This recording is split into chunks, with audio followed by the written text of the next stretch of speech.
All cookies are beautiful just the way they are. As one of my top 3 favorite things, I'll almost never turn down a cookie. And certainly not because of its looks. But there's a drop cookie beautification trend. And it has to do with making sure your cookies have the perfectly jagged crinkly tops. It turns out there is a best way to scoop your cookies in order to achieve this look. Typically, chocolate chip cookies, oatmeal cookies, and often sugar cookies are drop cookies. A drop cookie is any cookie you don't have to cut out or slice. You drop the dough onto the sheet pan in little mounds. You can also roll the portioned dough in your hands to form dough balls before baking, ensuring perfectly smooth, circular cookies.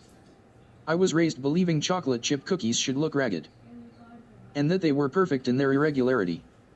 Presumably, my parents were giving me a metaphor that I could relate to in order to practice self-love. And since then, I have always preferred scooping up lumpy-topped cookies to smooth ones. Apparently, I'm now on trend. My trusted method for getting ripply, jagged-topped cookies has been simple: scoop the cookie dough with 2 forks. Or as I like to call it, forking your dough. Take 2 forks and rough up the dough a little bit. Use the tines of both forks to gather up as much dough as you want in a bundle. Lift and place the choppy mound onto the sheet pan. The dough gets aerated and texturized by the tines. And it's a one-step move, making it reliably quick. I wanted to see how my method stacked up against other possible ways cookie lovers drop dough on a baking sheet. I tested out several different pre-baked shaping methods. From a store-bought cookie dough log, sliced and split, more on splitting later, rolled and split, and rolled. I also wanted to reproduce cookie dough from a bowl. However, I didn't want to compromise the experiment with different dough. So I put the other half of the same store-bought dough log into a bowl and mashed it up into a mound of shapeless cookie dough. From the bowl, forked, spooned, rolled and split, and rolled.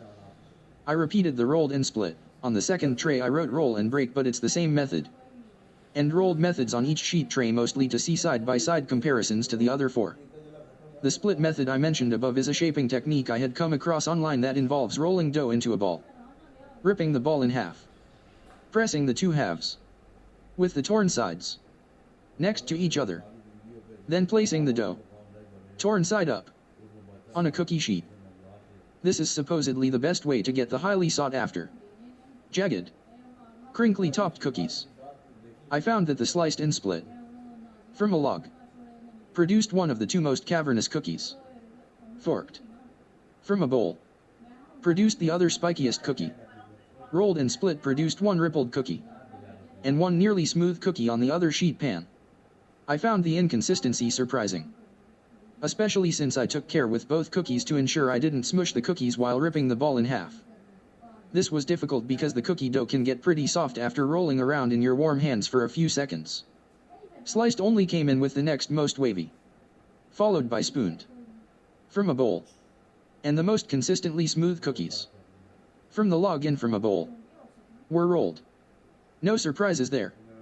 My cookie shaping experiment showed that there are 3 ways to get an appetizingly craggy cookie, but only one is the fastest, simplest, and easiest. Although sliced and split and rolled and split were crinkle top contenders, if you have a bowl of cookie dough and you want a spiky cookie time and time again, it's gotta be forked. The forking method is consistent and fast compared to the rolled and split method, which takes 2 extra steps. That's extra time spent in both of those areas. And depending on how warm the dough is, you might get very inconsistent textures on your cookies. If you happen to be working from a store-bought cookie dough log, the slice and split method is excellent. And I would say just as fast as forking it. The dough doesn't spend any time heating up in your hands, nor does it get compressed by the rolling step, which allows the material to stay aerated and split in a more irregular way. If you don't want to get your hands dirty, you can always dump the dough into a bowl and go at it with forks at any time.